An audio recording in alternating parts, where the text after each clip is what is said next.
The United States and Israel do indeed have a lot of shared values. Like the US, a major pillar of Israel's economic success was the genocidal ethnic cleansing of the indigenous population, which facilitated near total theft of their land and natural resources by European colonizers. Their genocidal mass expulsion of Palestinians was an economic windfall of free land, homes, businesses, bank accounts, built-up cities, factories, you name it, along with all the natural resources, of course, that come with land theft. Israel had and still does the added bonus of billions, if not trillions, in Holocaust restitution, which rarely reach the actual survivors, along with constant pilfering of American tax dollars and endless American handouts. Also, like the US, while not as obvious or well known, Israel was founded on and still heavily dependent on the enslavement and genocidal exploitation of Africans and theft of African resources. Since European Jews first colonized Palestine and established Israel as a settler colony,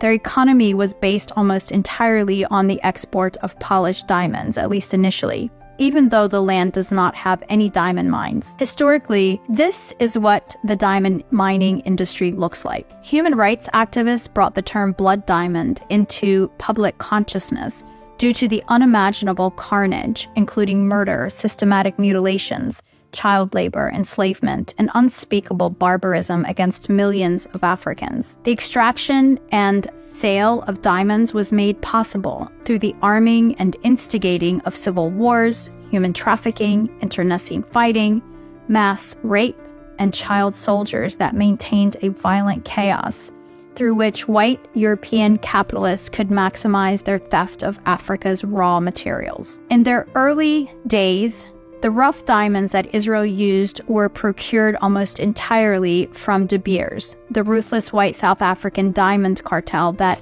controlled over 90% of world diamond supplies and which was owned by the German Jewish Oppenheimer family that shaped the framework for apartheid in South Africa and was instrumental in maintaining that racist structure to maximize diamond extraction and profit at the expense of profound harm to native South Africans. That lasted until the year 2000 when something called the Kimberley Process was established, which was essentially a topical process for a corrupt industry to regulate itself just enough to silence human rights activists. While abuses remain rampant in this industry, activists succeeded in exposing its corruption, and De Beers was forced out of several African countries. This created a vacuum wherein a network of Israeli profiteers moved into key conflict areas where they made billions of dollars providing weapons and military training in exchange for raw blood diamonds. The main poles of this network were Dan Gertler in the DRC, Democratic Republic of Congo, Lev Lviv in Angola,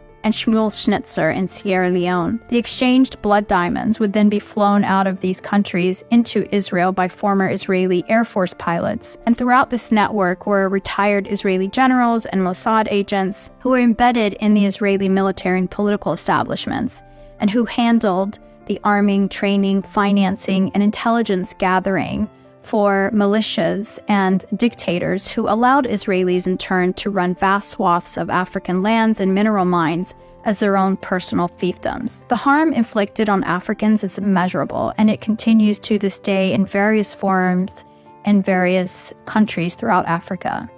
If you want to learn more on this, watch my Edward Said Memorial Lecture on the subject at this URL. Lastly, let me circle back to what I said earlier about shared values between the US and Israel, because that isn't the full story. There is another America that is antithetical to the one that identifies with Israel. There's the America of Malcolm X, Dr. King, Harriet Tubman, Crazy Horse, Chief Sitting Bull, Geronimo, James Baldwin, Howard Zinn. The America of the Black Panthers, Muhammad Ali, SNCC, the Red Nation, and Angela Davis. That's the America we relate to. The America of the TikTok generation that will not be silenced or bullied in the face of Israeli genocide. That America, the one that struggles for justice and freedom, is the America of shared values with Palestine.